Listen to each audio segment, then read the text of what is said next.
او نن سبا دا زموږ ستاسې په معاشره کې چغلخوري ډېر عام سوې ده، دورنګي دومخي ډېر عام ده.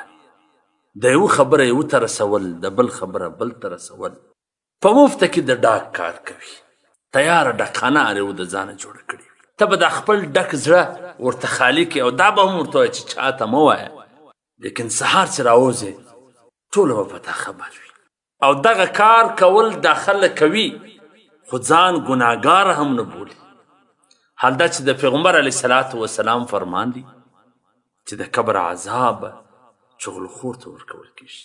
پر یو موقع باندې را روان وو، په 3 قبرونو کې یوه مړو ته عذاب شو. پیغمبر علیه صلات وسلام وفرمیله چې دا یو ته د غیبت کولو د وجې څه عذاب دی، دویم ته د چغلخوري د وجې څه عذاب دی، دریم هغه د بولو د کترو څه ځان نه ساتي. یعنی د قبر عذاب به چغلخورو ته ورکول کېږي، لیکن دی په مفته کې دغه دورنګي او دا دومخي کوي.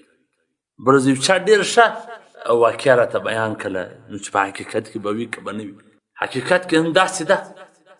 ول 2 ورونه سره ناست وو، هغه 2 ورونو په خپله کې خبره د چا په حقله کې سره وکړه او دا یې سره وویله چې دا خبره به پټه ساتي. بل هسې ګوري هغه خلک په خبره. ماښام چې ول کور ته راغلی هغه ورور، بل ورور یې ناست و دیواله ته یې لتې او لغتې ونیولې، دیواله ته یې کنځلې ښکنځل شروع کړله چې تا دا زما خبرې ولې پلانې ته رسولې دي. هغه ورور یې ناست ورور ته څه نه وایي، دیواله ته خشمي. ورور ته وایي خیر وایي د زما او ستا خبره ولې پلانې ته ورسې، دلته خو ما تا خبره وکړې هېڅوک نه و، صرف دا دیوال و، نو ته خو یې نه رسې زه خو یې نه رسوم، نو ظاهر خبره دا دیوال رسول. هغه د خشم اظهار یې پر دیواله وکړي. یعنې دا یو ورور د بل ورور خبره نشي پټولی. حضرت حذیفه رضی الله تعالی عنه فرمایي چغلخور به جنت ته نه داخلی شي. یعنې نور ښه اعمال برابر دي، عبادتونه کوي، لیکن د چغلخوري عیب په ده کې سته، نو ځکه دغه سړی جنت ته نه داخلی شي. او حضرت یحیی بن اقسم رحمه الله فرمایي چې د چغلخوره کار د شیطان څخه هم بد دی. شیطان خو هسې وسوسه په زړه کې اچي، چغلخور خو هغه کار عملي په مشاهده سره کوي. چغلخور د جادوګر څخه بدتر.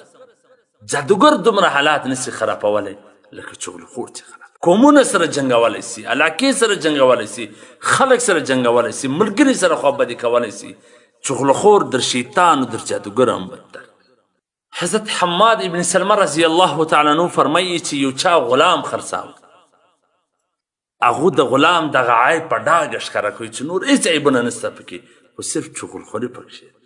یو چا رانیوي چې دا نو څه عیب، مثلا در کور یې مه باسه، بس دی به چغلخوري نه کوي. د هغه سوچ داسې د چغلخوري د عیبه سره یې هغه غلام رانیوي. دغه غلام د چغلخوري عادت و. هغه چغلخوره غلام دا خپل بادار و ښځې ته وویله چې ستا خاوند ستا سره داسې ډېر محبت نه کوي، او هغه دا اراده کړې ده چې یو مینځه رانیسي دلته په کور کې ووسوي، خو ډېر وخت به هغه ته ورکړي. هغه زنانه خو عاجزه ده، کمزورې ده، ډېر ژر ختاوځي. هغه ورته وویل نو د دې حل به څه وي؟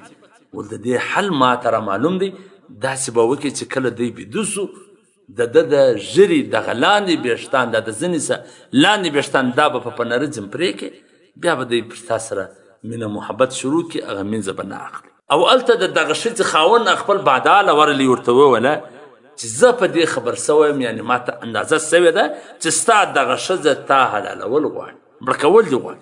که چیرې تا ته یقین نه راځي نو ته ورسه بیده سه، ځان پر خوب واچوه، بیا به تا ته اندازه وسي. نو کله چې هغه ورلی بیده سو، ځان یې پر خوب واچوئ. دې عاجزې غریبې دا وګڼل چې دی بیده دی، د محبت تجه و، پنر یې راواخېستې در دا زنې سره دا لاندې ویښتان وسیم پرې کوي. کله چې پنر راکشاوي هغه خاوند یې پر راوغورځېد، بیا هېڅ ته هم ونه کتل. هغه خپله کور والی مړه کله کتلی. دغه کور والی خپلوان خبر سو، هغه رالی دی یې پسې مړ کړي. اخر په دې باندې یو جنګ شروع سو، د کلي کلي سره جنګ. داسې په غلط فهمي کې دا چغلخواره څومره کسان سره وژني، څومره کسان په جنګ سره اخته کوي، په کور کې څومره زنانې په جنګ سره اخته کوي، څومره خپلوان په جنګ سره اخته کوي. نو ځکه به دا چغلخوره جنت ته نه ځي، دا دومخې دورنګه به جنت ته نه ځي، تر څو چې دی دغه خپل عمله څه توبه ونه کړي. او خلکو ته هم پکار ده چې د یو چا د خوا څه پیغام ولا راسي، هغه ته ډېره توجه نه ورکوي، هسې نه په غلط فهمي کې ښه دوست ښه خپل قریب او ښه ملګری د لاسه ورکړي د غلط فهمي څخه باید ځان وساتلی سي